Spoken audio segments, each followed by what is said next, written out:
আমাদের বিয়ের আংটি কই? তুমি কি মনে করো আমি এই কম দামি আংটি পরবো? আমি ফেলে দিয়েছি রাস্তায়। ঠাস ঠাস কষে 2টা থাপ্পড় মারলাম। বিয়েকে কি খেলা মনে করো? যখন মন চাইবে করবে, যখন মন চাইবে তার সাথে ঘুরবে। আর আমাকে তোমার কি মনে হয় এই কদিনে একবারের জন্যও কি আমাকে স্বামী মনে করছো? আমি জানি করনি। কেমনে করবে? নিজের স্বামীর বার্থডে রেখে অন্য পরপুরুষের বার্থডে পালন করে। আর যে আংটিটা ফেলে দিয়েছিলে, একবারের জন্য কি ভাবো নাই আমি কি করছি? তুমিও তো সেদিন দেখেছিলে আমার আম্মু নিজ হাত থেকে খুলে সেই আংটিটা তোমাকে দিয়েছিলেন। আর কি বলেছিলেন? বলেছিলেন আংটিটা খুব যত্ন করে রেখো। এই দিলে তার প্রতিদান। হ্যাঁ, দিলাম প্রতিদান। তোর সাথে বিয়ের পর আমি কি পেয়েছি? কিছুই না। আর তুই কিছুই দিতে পারবি না। আমার জীবনের সবচেয়ে বড় ভুল সিদ্ধান্ত ছিল তোকে বিয়ে করা। আমার জীবনটা নষ্ট করে দিল। এই দেখ আংটি, এটা কোনো সোনার আংটি নয়, এটা হচ্ছে ডায়মন্ড, যা কখনো তুই চোখে দেখিসনি। এই টাকার কাছে হেরে গেল তোমার ভালোবাসা। যদি তোমার টাকাওয়ালা ছেলে দরকার ছিল তখন আমাকে বিয়ে করলে কেন? তখন তো বুঝিনি এত কিছু। আজ টাকা থাকলে সব কিছু পাওয়া যায়। ভালোবাসাও পাওয়া যায়? হ্যাঁ, পাওয়া যায়। দেখো, এসব পাগলামি করো না। তোমার বোঝা উচিত এখন তুমি একজন বিবাহিতা মেয়ে। আর মাত্র 1 বছর পর বাকি আছে আমার পড়ালেখা শেষ হবার। তারপর আমি একজন কেমিক্যাল ইঞ্জিনিয়ার হয়ে যাব, একটা চাকরি করব, তোমার সব চাহিদা পূরণ করব। আমাদের সুখের দিন ফিরে আসবে। স্বপ্ন দেখতে থাকো, তোমার স্বপ্ন কখনো পূরণ হবে না। আর আমার স্বপ্ন প্রায় পূরণ হতে চলেছে। কেন হবে না? আর পূরণ হতে চলছে মানে? মানে খুব সোজা, আমি সুভাষকে ভালোবাসি আর ও আমাকে ভালোবাসে। কি? হ্যাঁ, তুমি ঠিকই শুনছো। তোমার মাথা ঠিক আছে মধু? তুমি কি বলছো? তুমি বুঝতে পারছো তো? হ্যাঁ, আমি সব বুঝেই বলতেছি। মধু, একটু বেশি হয়ে যাচ্ছে না তো? তোমার কি মনে হচ্ছে না তুমি একটু বেশি বলে ফেলছো? না, আমি একটুও বেশি বলিনি। আর এভাবে তোমার সাথে আমার সংসার করা সম্ভব নয়। তাহলে কিভাবে সম্ভব? তোমার সাথে কোনোভাবেই সম্ভব নয়। তুমি আমাকে কি দিয়েছো? আমার কি চাহিদা পূরণ করেছো তুমি? কিছুই নয়। তোমার জন্য আমি আমার ফ্রেন্ডদের সামনে মুখ দেখাতে পারিনি।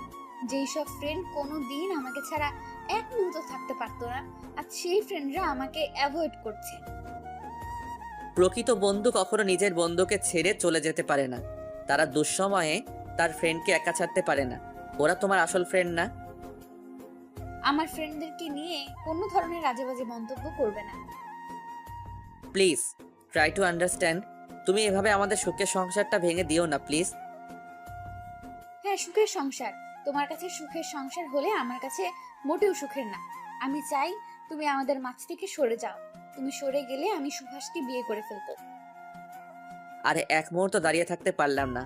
বাসা থেকে বাহিরে চলে ভার্সিটির হলে চলে আসলাম। কিরে বন্ধু, আজ হলে কি মনে করে? না, এমনিতেই তোদের সাথে আড্ডা দেওয়া যাবে তাই হলে চলে আসলাম। আজ এখানেই থাকবো। আরে এত খুশির খবর! ওরা সবাই যে যার মতো আড্ডা দিচ্ছে, আমি রুমে বসে সিগারেট টানছি। মন খারাপ? না, এমনিতেই ভালো লাগছে না। শোন, আমাদের কিছু লুকাইবি না, সব বল কি হয়েছে।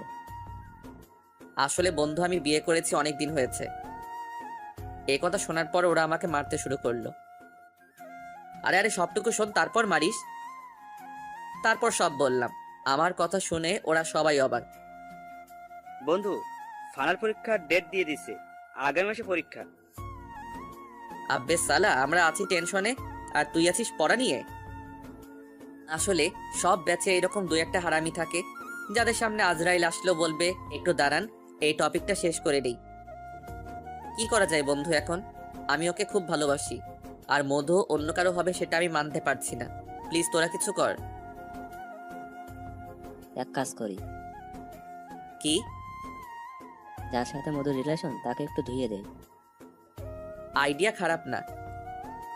হঠাৎ ফোন এলো, দেখে আঙ্কেল ফোন করেছে। Hello uncle. হিমেল, তুমি যেখানেই থাকো না কেন, আল হারামাইন হসপিটালে চলে আসো। আঙ্কেল কি হয়েছে? মধু হাসপাতালে। এই কথা শোনার পর আমি দ্রুত হল থেকে বের হচ্ছি। কিরে, কি হয়েছে? কোনো সমস্যা? মধু নাকি হাসপাতালে? আমি গেলাম। যেতে যেতে 2 ঘন্টা লেগে গেল। আঙ্কেল, কি হয়েছে মধুর? আমিও কিছু বুঝতেছি না, হঠাৎ মতো মাথা ঘুরে পড়ে অজ্ঞান হয়ে গেল, তাই ডাক্তারের কাছে নিয়ে এলাম। ডাক্তার কি বলছে? এখনো কিছু বলেনি। আপনি রোগীর কি হন? জি, আমি বাবা হই, আর ও আমার জামাই।